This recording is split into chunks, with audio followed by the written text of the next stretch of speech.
Hi, everybody. This is Arkady Frekhtman. I'm a New York City personal injury trial attorney. And today I'm going to be doing a case analysis, a review of a recent New York decision in a construction accident case.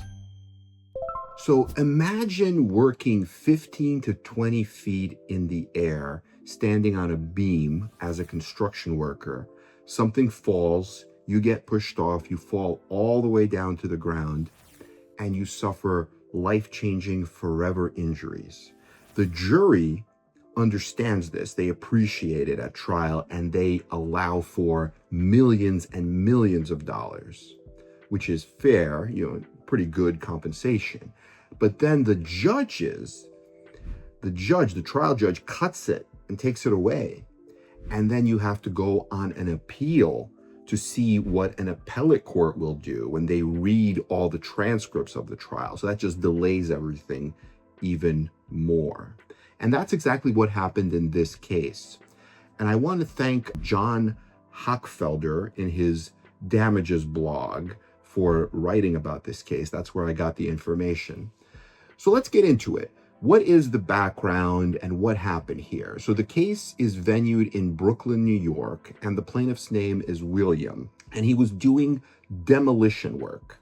And so while he's standing on a beam, and this was a duct, right? And it's part of the heating, also known as HVAC, ventilation, air conditioning systems.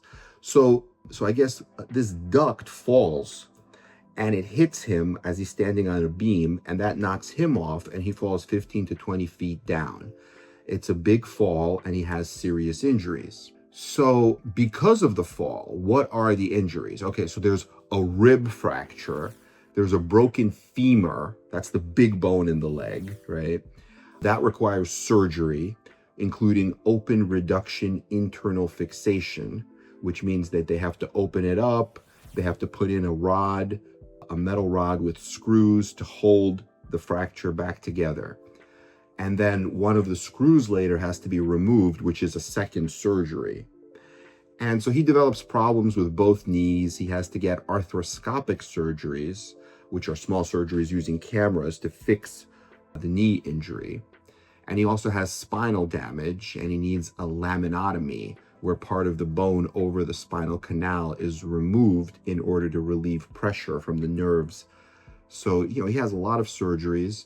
After all of this, he ends up walking with a limp. He has limited range of motion in hips and knees, develops arthritis, which is only going to get worse over time. He suffers from constant pain, has multiple injections, including trigger point injections, transforaminal injections, and he uses several medications, including opioids, which are obviously like addictive. You don't want to get into that, but he needs it for pain relief. And so the evidence showed that he'll need more medical treatment in the future, including pain management and likely a spinal fusion, which is a major surgery. And we've talked about fusions on this channel before. So then the jury hears the case, and they decided that William's damages should be $1.5 million for past pain and suffering. Now, it's also important to remember this fall happened when he was 34 years old, and it happened back on July 20th of 2012. But the jury decision was 7 years later, right? So that when they say 1.5 million for past, they're talking about 2012 plus 7 all the way to 2019, okay? And then they give 2.5 million for future pain and suffering, and that's for the next 35 years. And 800,000 for future medical expenses, also for the next 35 years. So that was the total verdict. So you have 4.8 million, right? You have 1.5 and 2.5, and then you have another 800. So you have 4.8 million total. And these amounts are what the jury thought would fairly compensate him for what he's gone through and will go through in the future. Now, the trial judge heard a motion to set aside the verdict after the verdict came down, and he thought that some of these amounts were excessive or too large in his view, right? and he used CPLR 4404A, which is 4404. So basically what that says is a judge can order a new trial on damages unless the plaintiff agrees to stipulate to the reduced amount. So the judge said, the plaintiff can keep his case, but only if he agrees to have his amounts cut down.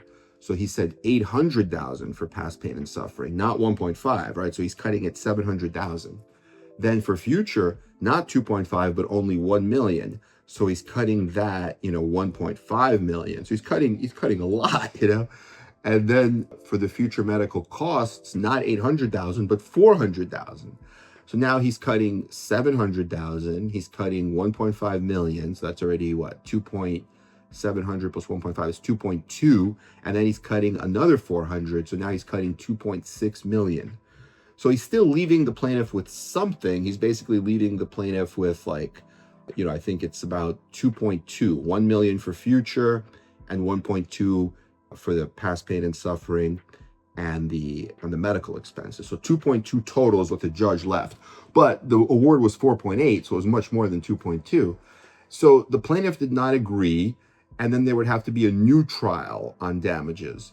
But what the plaintiff did instead was he appealed, and it went to the Appellate Division Second Department, and that appeal was heard and decided in April 30th of 2025, this year. So you could see, right, the trial was in 2019, and by the time the appeals all played out, what it was decided, that was like 6 years later in 2025. And so what the Appellate Division said was they reversed the trial judge's order, meaning they said that the judge was wrong in reducing the verdict. And they said they denied the motions by the defendants to set aside or throw out or reduce the jury's verdicts for past pain and suffering, future pain and suffering, and future medical expenses. So they said the jury's original awards were valid, they were not excessive. And the appellate court also said that when the jury awards these kinds of damages, we have to look at it together with how bad the injuries are, what treatments were needed, whether the injuries are permanent, right? And the amounts did not deviate materially from what is reasonable compensation in similar past cases and with similar, other cases where the same injuries existed. And so when they say deviate materially, basically it's like legal speak for saying they're not too far off from what's fair or what's reasonable or what's typical given similar facts. So the guy fell 20 feet, he had permanent limps, major surgeries, he needs a future fusion, he has all these injuries. Is that really so far, is that really so excessive? Is that too much for this? No, they said no. So they said whatever the jury allowed was fair. So then the bottom line was the full jury award stayed, and the plaintiff did not have to accept the lower amounts that the judge proposed, which is good, for the plaintiff. But it took him so much time. It took him, from 2012 to 2019, 7 years to get a trial. And then it took him another 6 years from 2019 to 2025 to get the appellate court to say that whatever the jury gave him was the right thing. So it's kind of a crazy, like a 13-year, right? 7 plus 6, 13-year battle. So that's one of the things that we have to really look at in New York, where it's not really fair that if you get a life-changing forever injury, and then who's going to pay for you? Like you're basically, you have to pay for all these medical bills. You're waiting for a fair amount, but how are you going to survive for 13 years? Your life is all turned upside down. Justice delayed is justice denied, and having to wait 13 years is a little bit ridiculous, right? For somebody with these kinds of injuries.